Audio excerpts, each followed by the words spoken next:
El tema que vamos a hablar hoy entonces es ecocardiografía en ECMO. Ya varios nos han hablado algo del tema y nos han dejado dilucidar más o menos cuál es la importancia que tiene la ecocardiografía en ECMO. Yo soy anestesióloga cardiovascular, trabajo en la clínica Sommer y ya muchos sabrán que somos pues un centro que recientemente empezó con la terapia ECMO. Entonces, para empezar, recordemos rápidamente pues lo que ya nos habían dicho. Básicamente tenemos dos configuraciones, que es el ECMO veno-arterial y el ECMO veno-venoso. Y dependiendo de cada uno, pues tenemos diferentes tipos de canulación, como ya nos explicaron esta mañana. Entonces, ¿cuál va a ser el papel que tiene la ecocardiografía en los pacientes que están en ECMO? Básicamente tenemos 4 fases en las que participa la ecocardiografía. Antes de implantar el ECMO, durante la canulación del ECMO, durante el mantenimiento del ECMO y al destete del ECMO. Entonces, en la evaluación pre-ECMO, básicamente tenemos que tener en cuenta 4 cosas grandes. La primera es que tenemos que descartar cualquier condición que por la evaluación ecocardiográfica nos contraindique. Obviamente ya vemos que eso es entre comillas porque contraindicaciones absolutas en ECMO no hay, son contraindicaciones relativas dependiendo de donde uno esté, pero digamos que básicamente entonces descartar esas condiciones grandes que me pueden contraindicar el uso del ECMO, como sería el caso entonces de una disección aórtica o de una insuficiencia aórtica grave. Segundo, tenemos que mirar si hay alguna condición potencialmente reversible que no haya sido identificada en el paciente, como por ejemplo un paciente con una valvulopatía que no haya sido estudiada antes, que no se conocía, y que eso me puede explicar el deterioro que tenga el paciente, o un paciente que esté en un taponamiento que tampoco sabíamos y que en ese momento durante la evaluación pre-ECMO lo podamos detectar. Tercero, podemos definir qué tipo de ECMO vamos a poner. Esto específicamente en los pacientes que de entrada uno piensa que van para un ECMO veno-venoso. Pero como les dijeron esta mañana, son pacientes que asociado a la disfunción respiratoria pueden tener compromiso del ventrículo derecho. Entonces realmente ahí viene una parte importante, poder definir si lo vamos a meter en un veno-venoso o un veno-arterial y la posibilidad de que esa disfunción ventricular derecha se recupere solamente con el veno-venoso o necesita de un veno-arterial.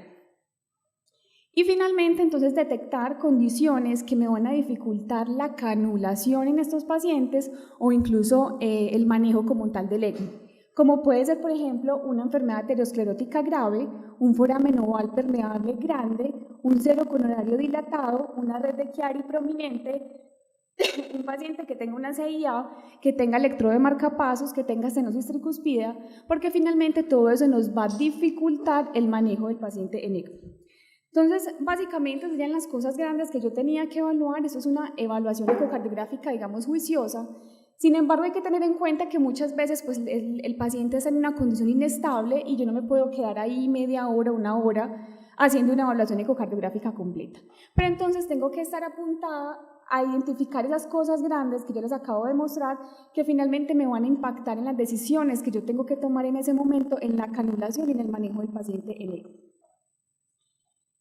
Entonces, digamos, esa es la primera fase donde participamos, digamos, con la ecocardiografía. La segunda fase que tenemos que tener en cuenta, entonces, es el momento en el que se decide montar el ECMO y vamos a canular el paciente. Los objetivos, básicamente, con la eco son 2. El primero, pues, es obviamente guiar todo el proceso de la canulación, definir dónde está en el momento de la canulación, la posición de las guías, para permitir que eso sea un procedimiento más seguro. Y a su vez, con la ecocardiografía, yo puedo identificar, digamos, en tiempo real, las complicaciones que están asociadas con la canulación, como por ejemplo el derrame pericárdico asociado a una ruptura de las cavidades derechas mientras se avance la guía o la cánula. Lesión de las estructuras, yo puedo lesionar la válvula tricúspide, el septum, romper alguna de las cavidades o incluso puedo llevar a una disección aórtica. Entonces, nuevamente, en la canulación, como ya habíamos visto, depende de las diferentes configuraciones que yo voy a tener. Aquí solamente para decirles que es fundamental tener una canulación adecuada, porque de eso me va a depender un flujo adecuado del ECMO. Si yo no tengo un flujo adecuado, pues la terapia va a ser insuficiente. Y además, si no tengo un flujo adecuado, el otro problema que puedo tener es que el paciente recircule, por ejemplo, en un caso de un ECMO veno-venoso. Entonces va a ser que la terapia sea inefectiva. De ahí entonces la importancia de que la guía que utilicemos para la canulación sea una guía efectiva, ¿cierto? Ya sea en este caso la ecocardiografía o utilizando fluoroscopia, como vamos a ver más adelante. Entonces, rápidamente aquí nos interesa a nosotros es que nos digan por ecocardiografía dónde deben estar ubicadas las cánulas. Entonces, eso va a depender de la configuración que nosotros tengamos. Si tengo un ECMO venovenoso, dijimos que puede ser de dos tipos, un ECMO venovenoso de doble canulación o un ECMO venovenoso con una cánula Avalon. Si yo tengo un ECMO venovenoso de doble canulación, entonces voy a tener la cánula de drenaje, como ven acá. La cánula de drenaje, que está ubicada generalmente en la vena femoral, debe quedar ubicada entre la unión cabo-atrial inferior y la vena suprahepática, que yo logro ver por la ecocardiografía. Y la porción, digamos, de la sangre arterializada que va por la yugular, yo puedo tener dos configuraciones, una configuración fémoro-yugular o una configuración femoroatrial. Cualquiera de las dos se puede realizar. Sin embargo, la más recomendada es la configuración femoroyugular, es decir, que la cánula arterializada va a quedar ubicada en la unión cabo-atrial. A medida que yo avanzo mucho más la cánula en la aurícula derecha, pues voy a facilitar lo que nos decían esta mañana, que es todo el proceso de recirculación, porque las dos cánulas van a acercarse, haciendo que la sangre arterializada que está saliendo por esta cánula fácilmente sea drenada por la cánula venosa. Estas son las imágenes de la paciente que nosotros montamos recientemente en la clínica. Es una paciente de 52 años con un SDRA grave de rápida evolución por una infección por un H1N1 y la señora obviamente cumplió con su tiempo de terapia convencional, estuvo pronada 2 días, pero rápidamente se deterioró. Decidió montarse en la terapia con un agravante, es que es una señora muy obesa. Sin embargo, tuvimos éxito en la terapia. Este es todo el proceso de la canulación. Aquí básicamente estamos viendo en una vista, es un transgástrico modificado, estamos viendo aquí la punta de la cánula femoral, cómo está entre la porción, digamos, intratorácica de la cava inferior, llegando a la unión cabo-atrial inferior. Y aquí vemos entonces cómo queda localizada entre la vena suprahepática y aquí arribita, que estaría la unión cabo-atrial. Este es todo el proceso de canulación. Aquí estamos avanzando la guía. Aquí vemos cómo está la guía que está ingresando por la vena cava inferior, aurícula izquierda, septo interatrial, vena cava inferior, aurícula derecha. Entonces miren cómo por la eco podemos visualizar adecuadamente la cánula y el avance de la guía, que es lo que nos da seguridad al momento del proceso de la canulación. Esta es la imagen del movimiento también de la posición. Aquí se alcanza a ver arribita, no sé si lo ven, aquí arribita está la punta de la cánula, perdón, aquí en la vena cava superior, aquí, ven la punta, si la ven acá, esa es la punta de la cánula de retorno que está ubicada en la cava superior. Esta es otra imagen buscando los flujos, que eso es una ventaja adicional que nos da la ecocardiografía, y es que a través del Doppler color podemos evaluar cómo es el flujo a través de las cánulas.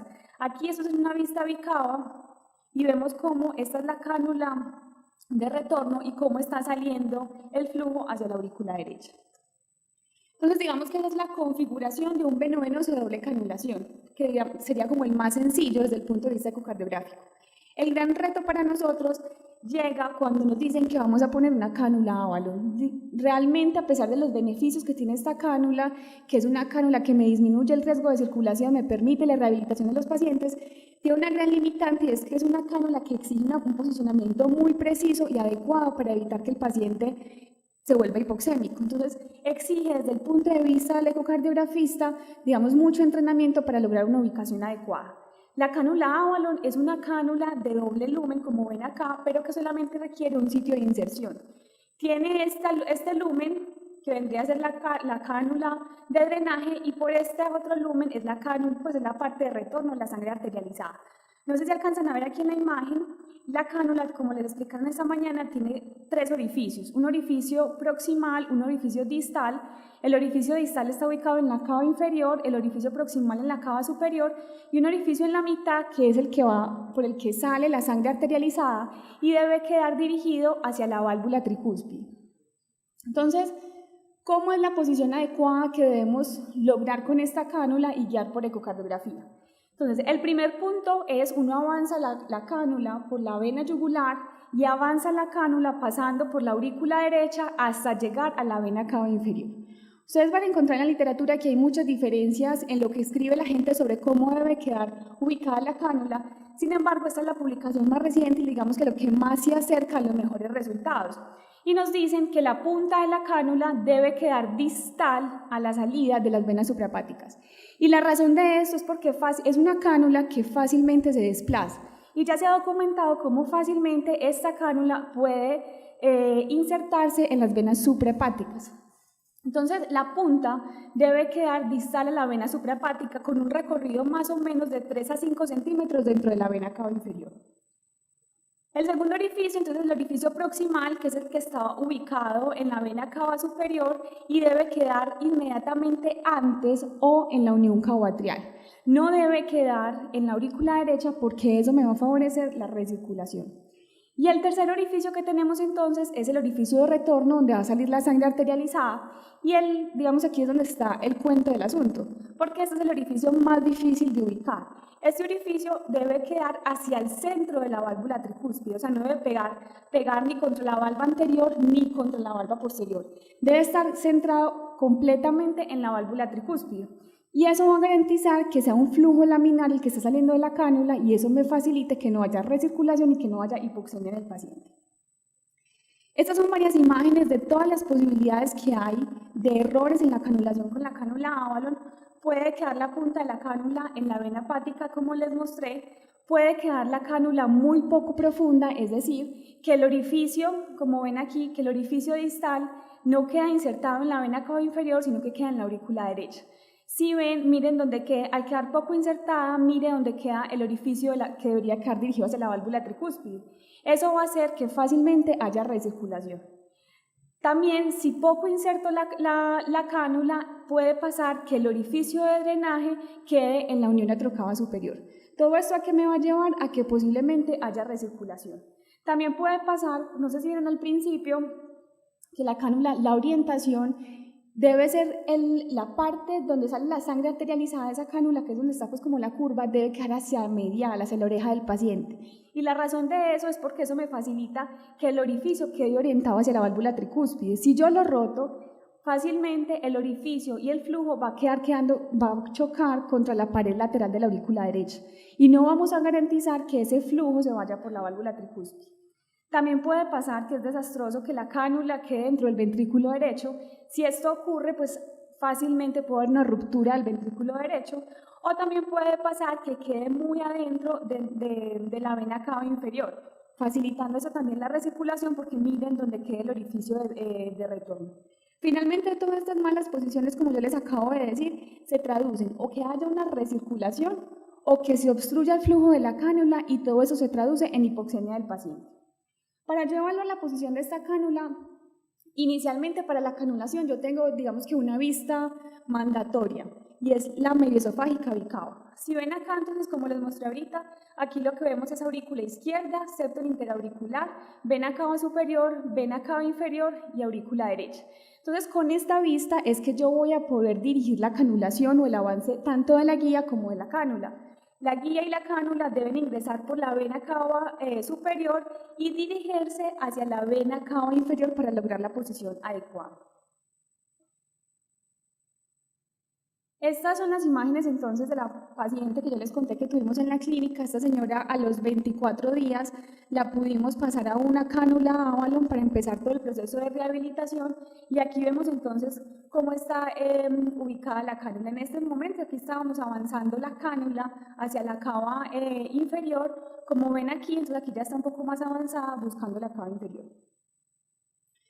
Esa era la vista que utilizamos para la canulación, pero hay otras vistas que me van a ayudar a mí a dirigir el flujo hacia la tricúspide, que es digamos, el punto más difícil con esta cánula.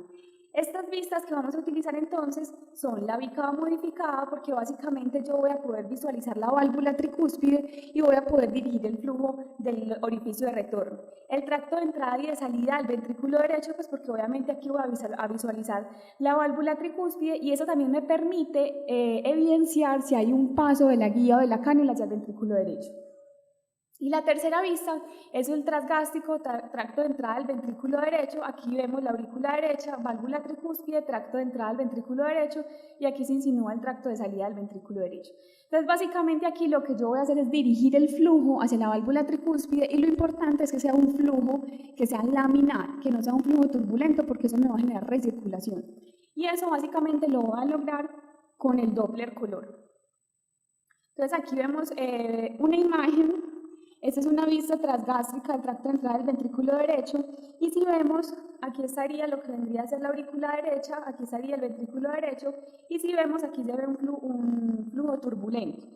La cánula se reacomoda, nos vamos hacia una bicava modificada, y si vemos aquí ya el flujo se ve un flujo un poco más laminar, que digamos sería lo ideal para la ubicación de esta cánula.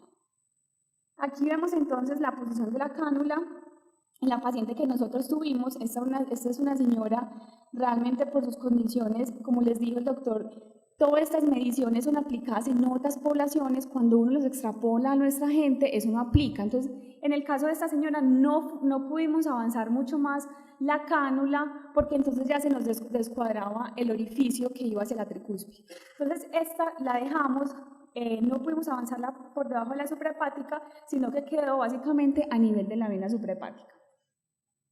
Entonces yo les hablé aquí de la importancia de la ecocardiografía para guiar la canulación de la cánula, pues la canulación y la colocación de la cánula ávalo. Sin embargo, yo sé que muchos se preguntarán qué es mejor, si utilizar ecocardiografía o si utilizar fluoroscopia.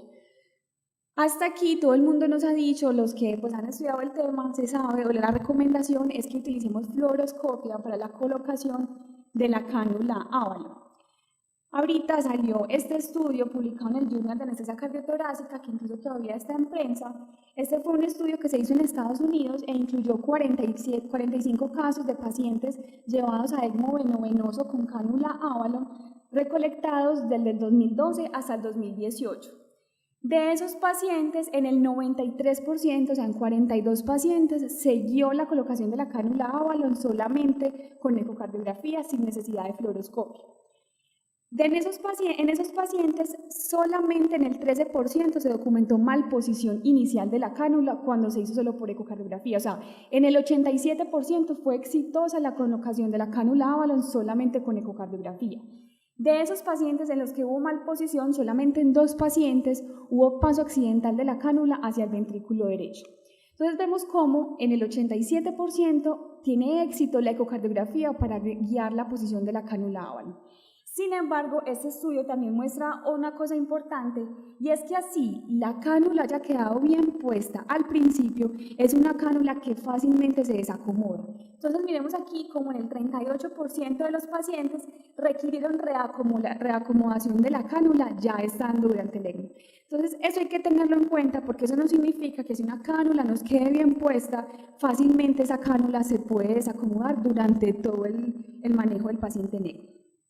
Esta es una comparación entonces, de las ventajas y desventajas que tiene la ecocardiografía y la fluoroscopia. ¿Qué ventajas encontramos con la ecocardiografía? Pues obviamente nos permite un diagnóstico mucho más rápido y en tiempo real de todas las complicaciones que pueden haber asociadas con la canulación o incluso durante el mantenimiento del ECMO, porque las cánulas se pueden desplazar y generar complicaciones.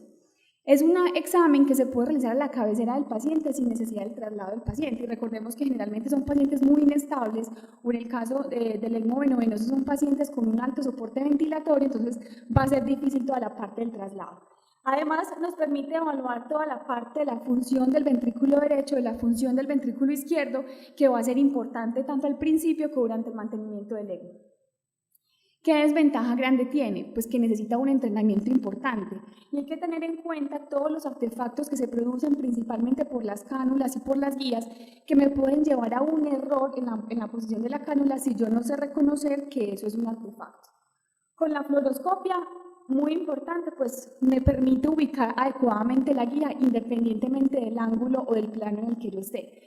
No sé si ustedes lo han visto, que dependiendo en la ecocardiografía, dependiendo en la vista en la que yo esté, se ve o no se ve la cánula, y eso exige un reconocimiento por parte del que está realizando el examen.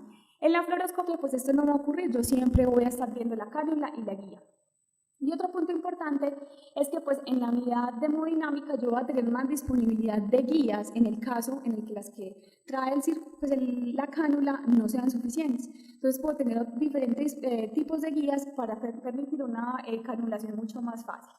¿Cuáles son los problemas de la fluoroscopia? Uno, y muy importante, es que yo no puedo evaluar el flujo a través de las cánulas, a diferencia de la ecocardiografía, que yo puedo utilizar el Doppler color para mirar el flujo por la cánula de drenaje.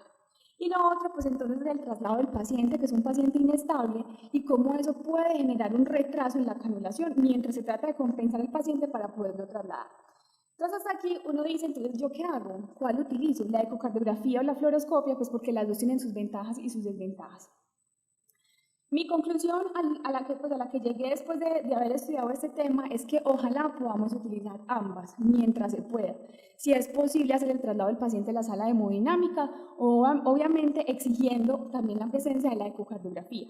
Sin embargo, si no es posible por cualquier razón trasladar el paciente a hemodinámica, podemos estar tranquilos que con ecocardiografía podemos hacer una ubicación adecuada de la cánula, incluso en la cabecera del paciente.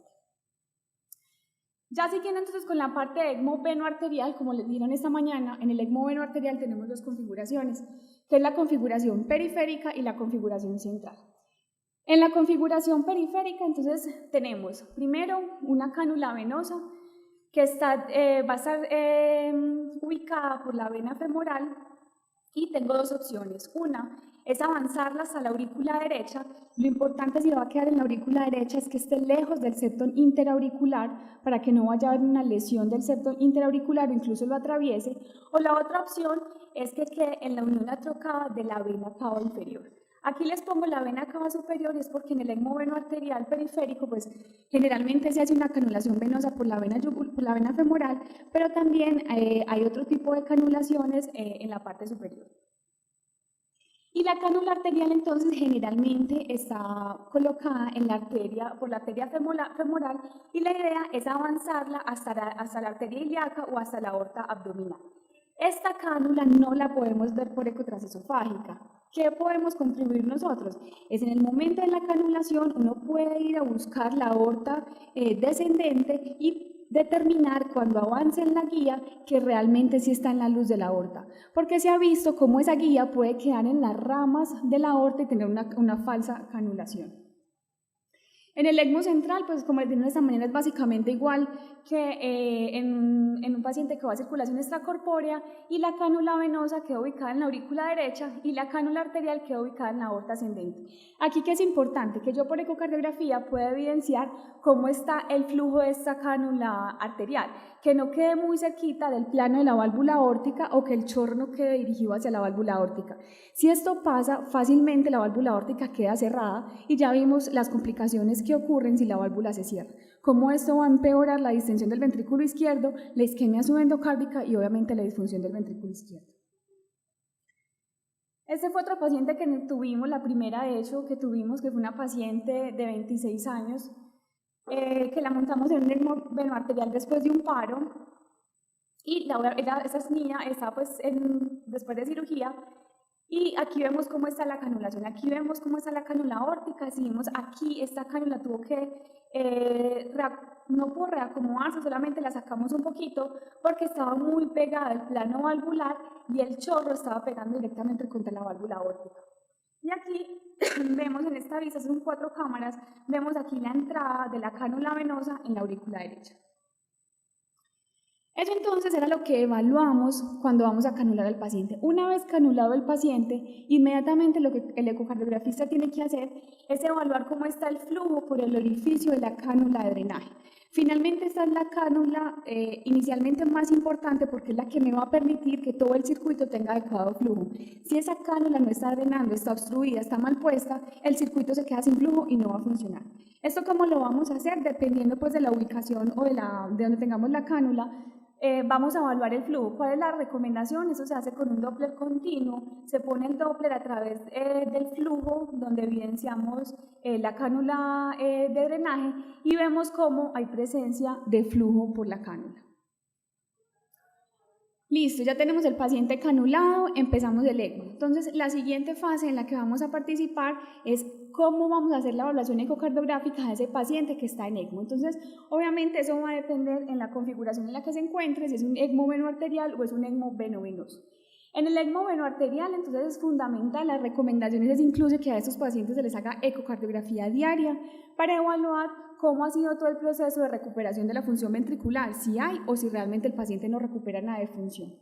Además de eso, tenemos que evaluar si el paciente está teniendo flujo inadecuado por el circuito, cuáles son las causas. De forma grande, las causas son dos. Una, que la cánula esté mal puesta, ya sea porque el flujo está obstruido, está pegando contra el septo, está pegando contra otra estructura, tenga un trombo que la esté tapando. O segundo, porque el paciente esté hipovolémico, el circuito se esté cavitando y no tengamos flujo para darle al circuito. También tengo que descartar la presencia de trombos tanto intracavitarios como intracánula, principalmente en la cánula de drenaje. Y cuarto, definir si hay complicaciones asociadas al uso del ECMO, como es el taponamiento cardíaco. O en el caso del paciente que tenga, por ejemplo, una insuficiencia aórtica, mirar si esa insuficiencia aórtica ha progresado o sigue igual. En el ECMO venovenoso básicamente son los mismos objetivos. La única diferencia es que la evaluación de la función cardíaca, pues en teoría es un paciente que debe tener una función cardíaca preservada. Entonces, la importancia de evaluar la función cardíaca va a depender de la condición clínica del paciente y qué tanto amerita evaluarlo. Entonces, ¿qué vamos a evaluar, digamos, específicamente? Para evaluar la parte de la recuperación de la función ventricular, debe ser evaluación tanto del izquierdo como del derecho. Entonces debo evaluar cómo está la contracción, cómo está el tamaño de las cavidades. Un ventrículo izquierdo que se está dilatando nos indica que hay deterioro de la función ventricular, cómo está la fracción de eyección y cómo está el BTI aórtico, que lo hacemos con el Doppler pulsado. Si hay o no apertura de la válvula aórtica, si hay un drenaje adecuado del ventrículo izquierdo, que eso se correlaciona con el tamaño del ventrículo. ¿Cómo está la insuficiencia mitral o la insuficiencia aórtica? Si estaba presente, si ha progresado o si apareció nueva. ¿Cómo está el tamaño de las aurículas? ¿Cómo está la posición de las cánulas? Si siguen en adecuada posición o no. ¿Cómo está la vena cava inferior y el índice de colapsabilidad? Porque básicamente eso nos da una idea de cómo está el estado de volemia del paciente. Sin embargo, eso es difícil a veces de calcularlo en pacientes con ECMO, entonces una de las recomendaciones que ellos dan es más que calcular el índice, lo que uno mira es cómo están las paredes de la cava, si se adosan o no a la cánula que está puesta en la vena cava inferior. Si hay presencia de trombos y cómo está entonces el flujo por Doppler color y por Doppler pulsado en la cánula de retorno. Y finalmente siempre evaluar si hay derrame pericárdico o no. En el ECMO venovenoso, pues miren cómo básicamente se comparten algunos de los mismos parámetros a evaluar, pero obviamente son mucho menos los parámetros porque no tenemos que evaluar, digamos, nada de la función cardíaca. En el winning de los pacientes entonces que están en ECMO, básicamente está dirigido a los pacientes que están en ECMO venoarterial, que están en ECMO venoarterial. Los pacientes que están en ECMO venovenoso todavía no están, digamos, muy definido la participación de la ecocardiografía para iniciar todo el proceso de destete. Entonces, en este caso vamos a hablar de los pacientes que están en ECMO venoarterial. Este es como el algoritmo que uno debe de seguir para iniciar todo el proceso del destete de la terapia. Y si vemos, aquí en el paso 4 está la prueba del destete. En la prueba del destete es fundamental la participación de la ecocardiografía, porque lo que vamos a hacer es empezar a disminuir el flujo y a evaluar por medio de la ecocardiografía cómo está la contracción de ese ventrículo y cómo está el tamaño de la cavidad. Si vemos que a medida que bajamos el flujo es un ventrículo que se dilata, que la contracción se empeora, pues probablemente es un paciente que no está para el destete. Simultáneamente debo hacer la evaluación de las variables hemodinámicas, que eso también me va a corroborar los hallazgos que yo tenga en la ecocardiografía. Y existen unos factores que se han venido estudiando, como les dijo el doctor ahorita, básicamente solo en la población adulta. Hay unos factores predictores para un winning exitoso. Sin embargo, hay que tener en cuenta que eso no tiene una confiabilidad del 100%. Yo solamente voy a saber que un winning fue exitoso cuando pues destete al paciente y mire cómo le va. Entonces, estos parámetros, en resumen, son los que se han evidenciado que han tenido mejor respuesta a definir si un paciente se puede destetar o no del ECMO. ¿Cuáles son? Obviamente se deben hacer después de que el paciente pasó las pruebas anteriores, la prueba del destete, y ya estando con un flujo mínimo, yo debo hacer la evaluación de esos parámetros. Entonces, que tenga una fracción de eyección por encima del 20%. Teoría, si yo metí al paciente en un ECMO veno arterial es porque la función ventricular está muy deteriorada y está con una fracción por debajo del 20%. Debo tener un BTI aórtico mayor de 10 centímetros. Por el Doppler tisular mido la velocidad del anillo lateral, mido la onda S, y si esa velocidad es más de 6 centímetros por segundo, es un valor predictivo positivo. Si yo mido el strain y ese strain es un 20% más del valor basal que tenía el paciente, es un factor pronóstico positivo. Si obviamente no hay dilatación del ventrículo izquierdo, no hay derrame pericárdico, y otro parámetro al que se le ha dado, digamos, se le ha dado pues como importancia, es la presencia de flujo anterógrado en la aorta descendente. Entonces uno se va a buscar la aorta descendente y mira si tiene flujo o no. A medida que va progresando y que va aumentando la cantidad de flujo anterógrado, probablemente ese paciente tenga recuperación de su función ventricular. Si tenemos esos parámetros, entonces probablemente el paciente está listo para decanularlo. Sin embargo, le repito, aunque tengamos estos factores predictores de un winning exitoso, el paciente se puede decanular y fallar el destete. Digamos entonces que con esto finalmente podemos ver cómo es la participación de la ecocardiografía en las diferentes etapas del ECMO. Es fundamental la participación, tanto antes, en la canulación, durante y para el destete de estos pacientes. Finalmente, entonces le muestro acá, este es el equipo de nosotros, este es el equipo de ECMO de la clínica Sommer. Esta fue la paciente que yo les comenté que montamos en ECMO veno-venoso hace ya un mes. Muchísimas gracias.